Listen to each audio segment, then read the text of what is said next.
మూకం కరోతి వాచాలం పంగుం లంఘయతే గిరిం యత్కృపాతమహం వందే పరమానందమాధవం.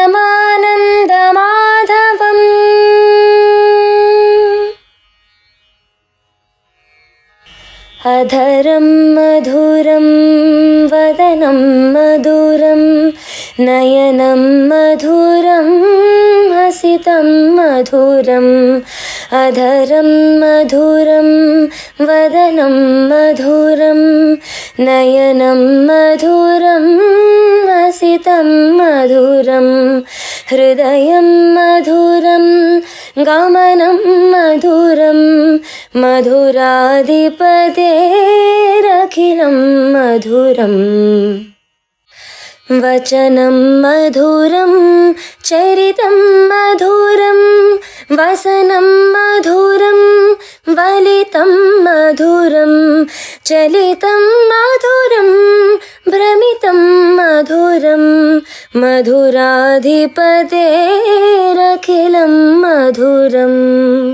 వేణుర్మధురో రేణుర్మధురః పాణిర్మధురః పాదౌ మధురౌ.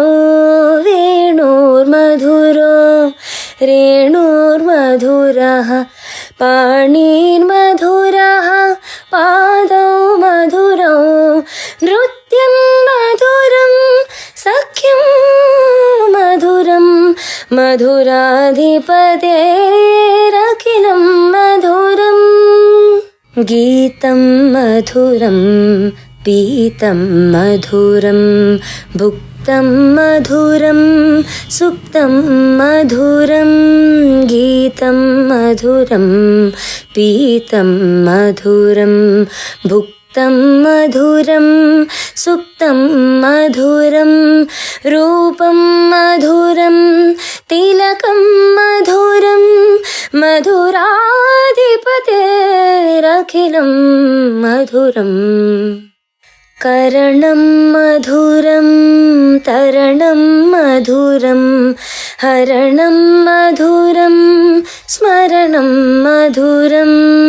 కరణం మధురం తరణం మధురం హరణం మధురం స్మరణం మధురం. వమితం మధురం శమితం మధురం మధురాధిపతేరఖిలం మధురం. శ్రీ శ్రవణం ఛానల్కి శ్రోతలందరికీ కూడాను మరొకసారి స్వాగతం. నిన్న మనం నరసింహ అవతారం గురించి చెప్పుకున్నాం. ఈరోజు ఆ తర్వాత ఏం జరిగింది అన్నది మనం తెలుసుకుందాం. హిరణ్యకశిపుడి కుమారుడు ప్రహ్లాదుడు, అతని మనవడు బలి దేవేంద్రుణ్ణి ఓడించాడు. స్వర్లోక రాజ్యాన్ని సొంతం చేసుకున్నాడు. స్వర్లోకం రాక్షసుల రాజ్యం కావడంతో దేవతలు చెల్లాచెదరైపోయారు. చెట్టుకొకరు పుట్టుకొకరుగా రోజులు గడపసాగారు. అలా రోజులు గడుపుతున్న తన కుమారులను చూసి దుఃఖించింది అదితి. వారి శుభం కోసం తీవ్రంగా తపస్సు చేసింది. విష్ణువును ప్రార్థించింది. అప్పుడు ఆవిడ కడుపున విష్ణువు వామనుడుగా జన్మించాడు. ఇంద్రుని సహోదరుడైన కారణంగా విష్ణువు ఇంద్రానుజుడుగా ప్రసిద్ధికెక్కాడు. చిన్ననాటి నుంచి బ్రహ్మచర్యాన్ని స్వీకరించాడు వామనుడు. వేదాధ్యయనం చేశాడు. ఆ కాలంలో బలిచక్రవర్తి అశ్వమేధ యాగం ప్రారంభించాడు. విష్ణు అంటే బలికి ఎనలేని గౌరవం, ఆరాధన. ఆ దేవదేవుణ్ణి ఆరాధిస్తూ అతను చేయని దానం అంటూ లేదు. మాట తప్పడం కూడా తెలియదు అతనికి. అన్నీ గ్రహించి బలి యజ్ఞవాటికలోకి ప్రవేశించాడు వామనుడు. వరాన్ని అర్థించాడు. పెద్దలు ఆ సంగతి బలికి చెప్పకమునిపే బలిదాన్ని గ్రహించాడు. సమస్తాభిష్ట ప్రధాత విష్ణువు శ్రీదేవే వక్షసీమపై విరాజిల్లుతున్న ఐశ్వర్యశాలి. అలాంటివాడు చేతులు చాచి ముందు నిల్చుంటే అంతకంటే తనకు కావాల్సిందేముంది? విష్ణువు అడిగితే ప్రాణాలనే అర్పిస్తాననుకున్నాడు బలి. మహానందభరితుడైపోయాడు. వామనుడు అప్పుడు 3 అడుగులు నేల కావాలన్నాడు. తప్పకుండా అన్నాడు బలి. తీసుకో అన్నాడు. ఆ మాటకి వామనుడు త్రివిక్రముడై పైపైకి పెరిగిపోయి జగత్తునంతా ఆక్రమించాడు. ఆ సమయంలో సూర్యుడు క్రమంగా వామను కిరీటమాణిక్యంగా, హారంలోని మణిగా, మొలతాడు వజ్రంగా, కాళి అందే మహామణిగా పరిణమించాడు. అనుక్షణం అభివృద్ధి చెందుతున్న ఈ త్రివిక్రముని పరాక్రమోద్ధతిని భరించలేక విప్రచిత్తి, అశ్వశీర్షుడు, స్వపతి, కరాళుడు, రాహువు మొదలైన రాక్షస ప్రముఖులు ఒక్కొక్కరు తాబేళ్లు, కోళ్లు, కొంగలు, మొసళ్ళు, నక్కలు, పిల్లులు మాదిరిగా మారి వివిధ రకాల జంతురూపాలు ధరించి వామనుణ్ణి అనేక రకాలుగా హింసించారు. అతనితో యుద్ధానికి తలపడ్డారు. ఆ యుద్ధంలో వారందర్నీ తుత్తునీయుల్ని చేశాడు వామనుడు. గగన భాగాన్ని పూర్తిగా ఆక్రమించుకున్నాడు. బలిని నిస్సహాయుణ్ణి చేశాడు. నిర్భాగ్యుణ్ణి చేశాడు. త్రిలోక రాజ్యాధికారాన్ని తిరిగి ఇంద్రుడికి అప్పగించాడు. ఇది వామనావతార కథ అంటూ వైశంపాయనుడు జనమేజయుడికి చెప్పడమే కాకుండా తర్వాత అంటున్నారు, పరశురామ కథ కూడా చెప్తాను విను అని. అత్రికుమారుడైన దత్తాత్రేయుడు సాక్షాత్తు భగవంతుడి అవతారమే. సనాతన ధర్మాన్ని ప్రతిష్ఠించేందుకు భగవంతుడు ఆ అవతారాన్ని ఎత్తాడు. కృతవీర్యుని కుమారుడు కార్తవీర్యార్జునుడు దత్తాత్రేయుణ్ణి ఆరాధించి 1000 చేతులు సాధించాడు. సమస్త భూమండలాధిపత్యం, అపరిమిత ఐశ్వర్యం వరాలుగా పొంది ఆయన పరిపాలించసాగాడు. కొంతకాలం గడిచింది. అప్పుడు జమదగ్ని కుమారుడు పరశురాముడు తన కరకు గండగొడ్డలతోటి ఈ కార్తవీర్యార్జునుడి 1000 చేతులు నరికేశాడు. అంతేకాకుండా భూతలి మూలమూలలా వెతికి 21 సార్లు క్షత్రియులందర్నీ అంతమొందించాడు. వారందరి రక్తంతోటి 5 మడుగులు రూపొందించాడాయన. అశ్వమేధ యాగం చేశాడు. అనేక దానాలు చేశాడు. ఇంతటి దాత లేడు అని అనిపించుకున్నాడు. కశ్యపమునికి భూమిని యావత్తూ యజ్ఞదక్షిణగా సమర్పించేశాడు. కేవలం కృష్ణజీనాన్ని మాత్రమే ఉత్తరీయంగా ధరించి సకల లోకహితార్థమై నేటికి మహేంద్రగిరిపై తీవ్ర తపస్సు చేస్తున్నాడు ఆ మహానుభావుడు. పరశురామ అవతార ప్రయోజనం పూర్తి కావడంతోటి శ్రీమన్నారాయణుడు 24వ త్రేతాయుగంలో దశరథుడికి చతురంశంలో 4 కుమారులుగా జన్మించాడు. వారిలో పెద్దవాడు రాముడు. అతడు నీలమేఘశ్యాముడు, మహాధైర్యశాలి. ఆ వీరాగ్ని పిన్న వయసులోనే విశ్వామిత్రుడి నుండి మహాస్త్ర సంపత్తిని స్వీకరించాడనమాట. ఆయన యజ్ఞ విధ్వంసకుడు సుబాహును సంహరించాడు. ఆ తర్వాత శివధనస్సు విరిచి సీతను పెళ్ళాడాడు. కొంతకాలానికి తండ్రి ఆనతి మేరకు సీతా లక్ష్మణులతో సహా అరణ్యవాసాన్ని చేశాడు. 14 ఏళ్ల అరణ్యవాసం చేశాడాయన. అప్పుడు రాక్షసులందరినీ సంహరించాడు.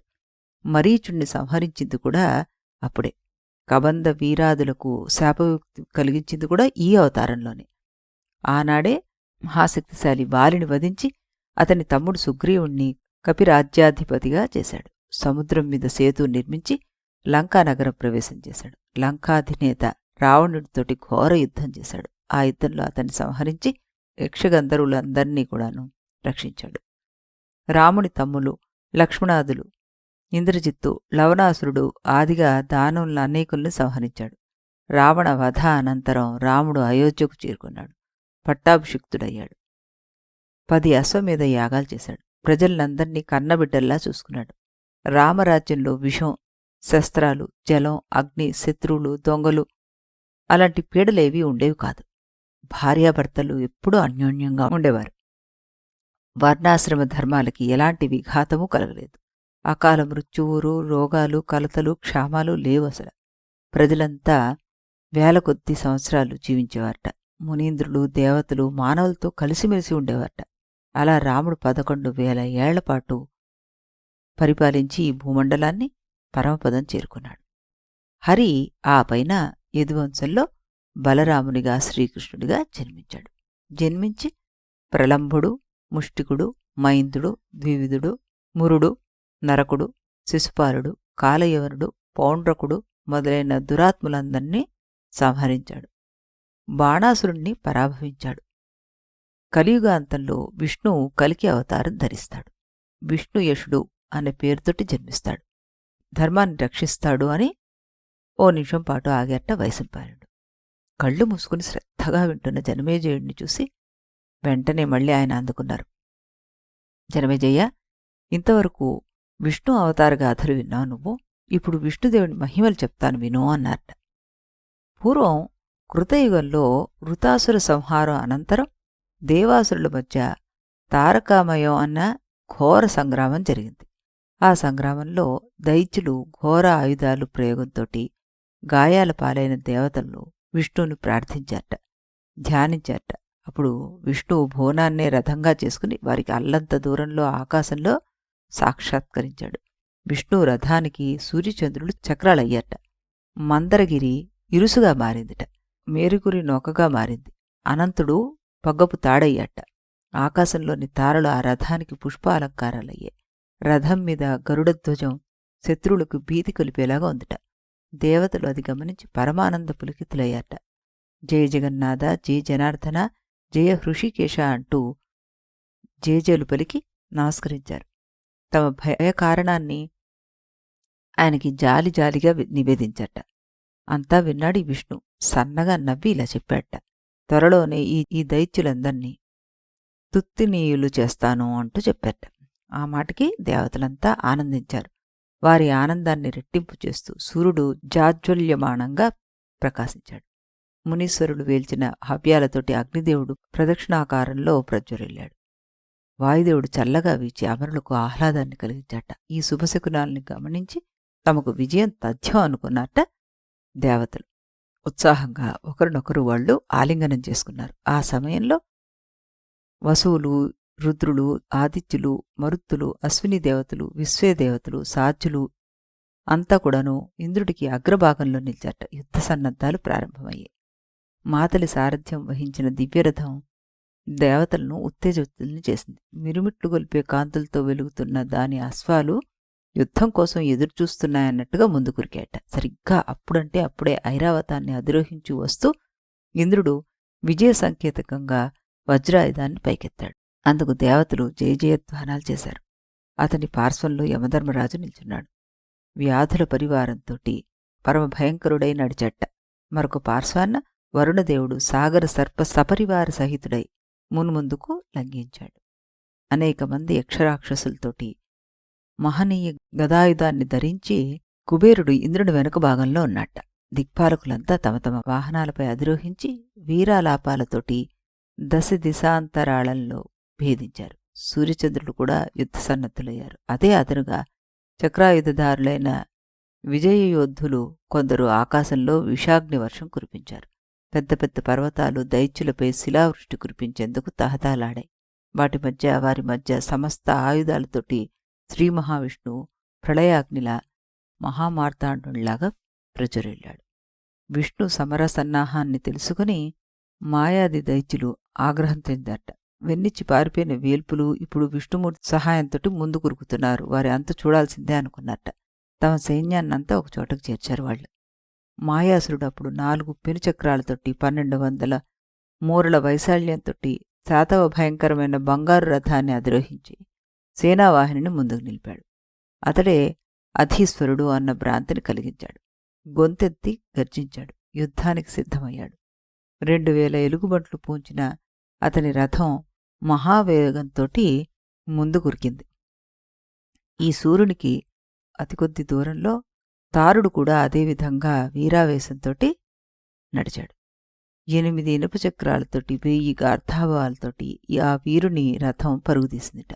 విరోచనాసురుడు తన పార్శ్వంలో కఠోర పాదఘాతాలతోటి ధరాతలాన్ని వణికించాడు.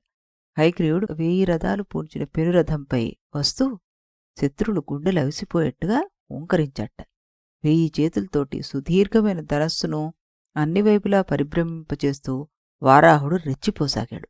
అలాగే విక్షరుడు, త్వష్టవైరి, శ్వేతుడు, అరిష్టుడు, బాణాసురుడు, లంబుడు, రాహువు విపరీత భీతి కలిగించారు అందరికీ. ఇటు ద్విజులు, అటు దైత్యులు 2 వాహినులు ఘోర సాగరాల్లాగా చెలరేగి ఒకరిపై ఒకరు విజృంభించారు.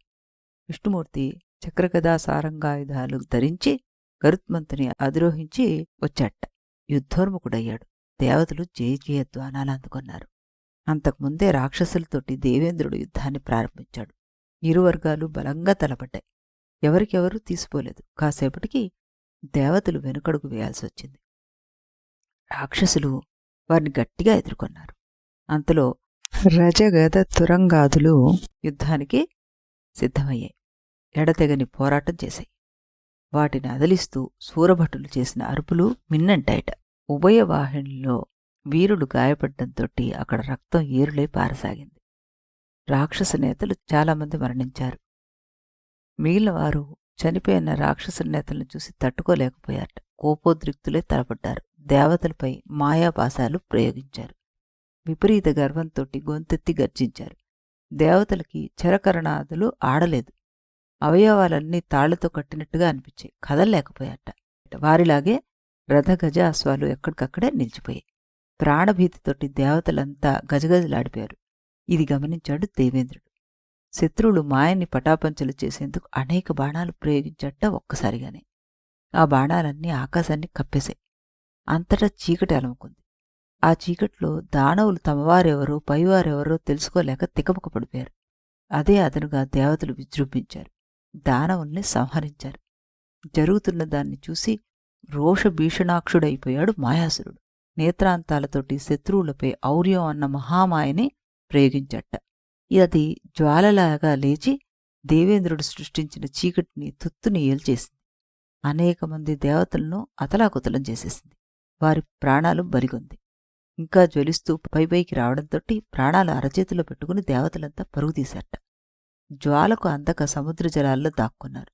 ప్రాణాలు కాపాడుకున్నారు. ప్రజ్వలితున్న జ్వాలను అడ్డగించేందుకు ఏం చేయాలో తోచలేదు దేవేంద్రుడికి. వరుణదేవుణ్ణి సమీపించాడు. జ్వాలను ఆర్పివేసే ఉపాయం తెలియచేయని అడిగాడు. తన ఆసక్తిని తెలియజేశాట వరుణదేవుడు. ఆ మహాగ్ని జ్వాల కథంతా తెలియజేశాడు అతనికి. ఎలా? ఒక కథ రూపంలో.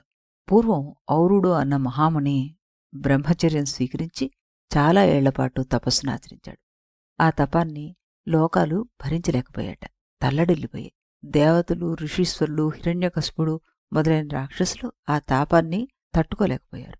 ఆందోళన చెంది ఔరుని దగ్గరికి వచ్చేటవాళ్ళు. మహాముని, చిన్ననాటి నుండి నువ్వు ఇలా బ్రహ్మచర్య వ్రతాన్ని పాటిస్తే నీ వంశం ఏమవుతుందో ఆలోచించావా? నిర్వంశం అయిపోతుంది. తపశ్చర్యకు ఇది అవసరం లేదు. గొప్ప గొప్ప మునిపుంగవులంతా గృహిణీ సమేతులై ఉండడం నీకు తెలియంది కాదు. దయచేసి పెళ్లి చేసుకో. నీవు నీ మంచిగా చెప్తున్నావు అన్నట్ట. దానికి ఔరుడు సన్నగా నవ్వి ఇలా అన్నట్ట. ఆ బ్రహ్మే దిగివచ్చి చెప్పినా నేను బ్రహ్మచర్య వ్రతాన్ని విరమించేదే లేదు. వేదాధ్యయనము, యజ్ఞాచరణము, సంతానోత్పత్తి అన్నవి గృహస్థులకు ముఖ్యమైనవి అయినా ఆ దారిలో నడవడం నాకిష్టం లేదు. నేను వానప్రస్థాశ్రమ వ్రతాన్ని పాటిస్తున్నాను. నిరాహారము, పవన జలాద్యాహార భక్షణం, పంచాగ్ని మధ్య తపస్సు మొదలైనవి వానప్రస్థులకు అత్యంత ముఖ్యం. ఇవన్నీ నేను ఈ బ్రహ్మచర్య వ్రతంలో సాధించగలననిపిస్తోంది. తరణీ సాంగత్యం యోగనిష్టకు అవరోధమే, అందులో అనుమానమే లేదు. అది కాదు అంటూ ఏదో చెప్పబోయిన వాళ్ల మాటలకు అడ్డు తిరుగుతూ ఆయనే మళ్ళీ ఇలా అన్నారు. బ్రహ్మచర్య వద్దని మీరు అనడం భావ్యంగా లేదు. సంతతి సాధించాలని మీరు అంటున్నారు కాబట్టి మీ ఆజ్ఞను పాటిస్తూ నా బ్రహ్మచర్యానికి ఏమాత్రం లోపం రాకుండా ప్రవర్తిస్తాను చూడండి అంటూ చెప్పగానే అందరూ అటువైపు చూశారు. ఓరుడు అత్యద్భుత శరీరంతో మెరిసిపోసాగాడు. ఎలాంటి అపాయాన్నైనా తట్టుకోగలిగేలా గోచరించాడు. అక్కడ ఉన్న అగ్నిజ్వాలల్లో తన తొడను ఉంచి దాన్ని దర్భతో మధించట. అరణిలో మధించిన దాని నుండి అప్పుడు ఒక అగ్ని ఆవిర్భవించింది. దాన్ని కూడా అంతా ఔరుడు అని వ్యవహరించారు. పుట్టినంతనే ఎర్రెర్రని మంటలతోటి అంతటా వ్యాపించిన ఆ దహనకుమారుడు తండ్రి ముందు చేతులు జోడించి నమస్కరించి నిలబడ్డాట. తండ్రి, ఆకలి విపరీతంగా ఉంది, తట్టుకోలేకపోతున్నాను, అనుమతి ప్రసాదించు. ఈ జగత్తులన్నింటినీ దహించి నా ఆకలి తీర్చుకుంటానన్నట్ట. అంతలో అక్కడ బ్రహ్మదేవుడు ప్రత్యక్షమయ్యాడు. అతన్ని చూసిన ఔరు మహాముని చేతులు జోడించారు. అతనితో పాటు మిగతా వారంతా కూడా. మునిని చూసి బ్రహ్మదేవుడిలా అన్నాడు. మునీంద్ర, నీ పుత్రుడికి ఆహారం సహా అన్ని విధాలా అనువైన నివాసాన్ని కూడా నేనే ఏర్పాటు చేస్తాను. అయితే ఒక మాట, అతను లోకదహనానికి దూరంగా ఉండాలి. దూరంగా ఉండమని తండ్రిగా నువ్వు అతనికి ఆజ్ఞాపించాలి అన్నట్ట. తప్పకుండా, కరుణాద్రి దృష్టితోటి నా కుమారుణ్ణి నువ్వే చేరదీస్తావన్నప్పుడు నేను ఆజ్ఞాపించడానికి ఏముంది స్వామి, నువ్వెలా చెప్తే అలాగే అన్నారు మునీశ్వరులు. అయితే విను, నీ కుమారుడు ఇక మీదట ఆడగుర్రం ముఖాన్ని ధరిస్తాడు. బడభాగ్ని పేరుతోటి సముద్రంలో ఉండి నీరును స్వీకరిస్తాడు. ప్రళయకాలంలో నా రౌద్ర తేజాన్ని స్వీకరించి లోకాలన్నింటినీ ఒక్క క్షణంలో భస్మీపటలం చేస్తాడు అన్నాడు బ్రహ్మ. బ్రహ్మదేవుని మాటలు విన్నావు కదా, ఆ దేవుడు ఆదేశించినట్లుగా నువ్వు ప్రవర్తించాలి. అందుకు భిన్నంగా ప్రవర్తించి నాకు అమర్యాద తీసుకురాకు అన్నాడు కుమారుడితోటి ఔర్వుడు. అలాగే అన్నాడు కుమారుడు. వెంటనే తన తేజస్సును ఉపసంహరించుకున్నాడు. సాగర గర్భంలోకి ప్రవేశించాడు. ఔర్వముని కుమారుడు సాగర గర్భంలో ప్రవేశించడంతోటి బ్రహ్మతో సహా దేవతలు ఋషులందరూ కూడా అక్కడి నుంచి నిష్క్రమించారు. నిష్క్రమించినది రాక్షసులొక్కరే. వారిలో హిరణ్యకశిపుడు దూరాలోచన చేసి మునిని సమీపించి ఇలా ప్రార్థించట. మహాత్మా, సాక్షాత్తు ఆ బ్రహ్మదేవుడే నీ ఆశ్రమం ముందు సాక్షాత్కరించి నీ కుమారుణ్ణి వల్ల ఇలాంటి ప్రమాదము సంభవించరాదని నిన్ను వేడుకున్నాడంటే నీ తపశ్శక్తి ఎంతటితో నాకు అర్థమైంది. దయచేసి ఈ క్షణం నుంచి నన్ను మీ శిష్యునిగా స్వీకరించి సర్వ ఆపదల నుండి నన్ను రక్షించగలిగే విద్యను అనుగ్రహించు అన్నాడు. హిరణ్యకశిపుడి మాటలకు సన్నగా నవ్వేట ఔరుడు.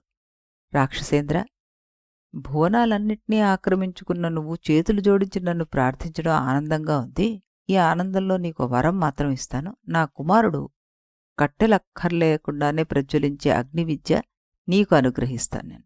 దాన్ని ఒక్క చంద్రుడు తప్ప వేరెవరూ నిరోధించడం కష్టం.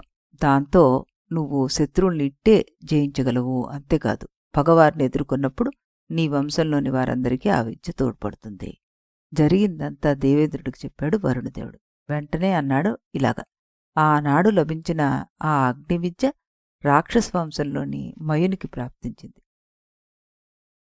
ఈనాడిలా మనకి కష్టాన్ని తీసుకొచ్చింది. దీన్ని ఎదుర్కొనాలంటే నాతో పాటుగా చంద్రుడు కూడా ఉండాలి. చంద్రుణ్ణి ఆదేశించు, నాకు సహాయపడవను. ఇద్దరం కలిసి ఈ దహనకీలనంతటినూ నిర్మూలిస్తాం అన్నట్ట. వెంటనే చంద్రుణ్ణి పిలిపించాడు దేవేంద్రుడు.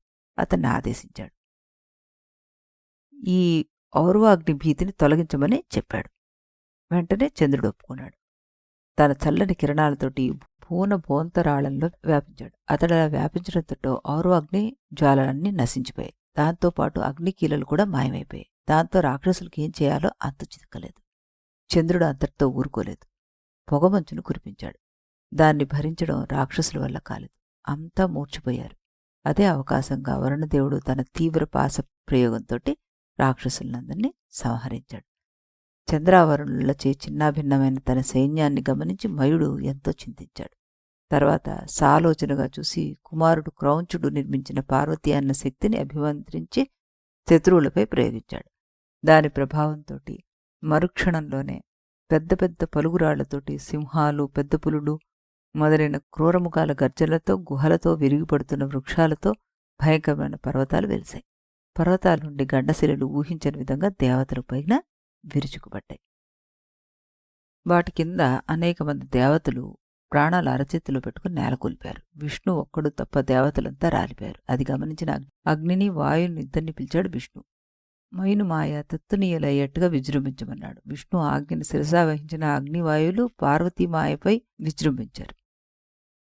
ప్రజ్వలించి పైకి ఎగుస్తున్న అగ్నిదేవునికి వాయుదేవుడు తోడవడంతో మాయా పర్వతాలన్నీ కాలిపోయాయి. ప్రాణులతోటి, వృక్షాలతోటి, పర్వతాలతోటి ప్రళయకాలంలో కులపర్వతాల్లో రూపుమాశాయి. చూశాడు అది మయుడు. పరాజయం పాలయ్యాననుకున్నాడు. భయాందోళన చెందాడు. పరుగు తీశాడు అక్కడి నుంచి. అతని పలాయానాన్ని గమనించిన రాక్షస ప్రముఖులు కూడా మయుణ్ణే అనుసరించారు. వెన్నిచ్చి పరిగెత్తారు.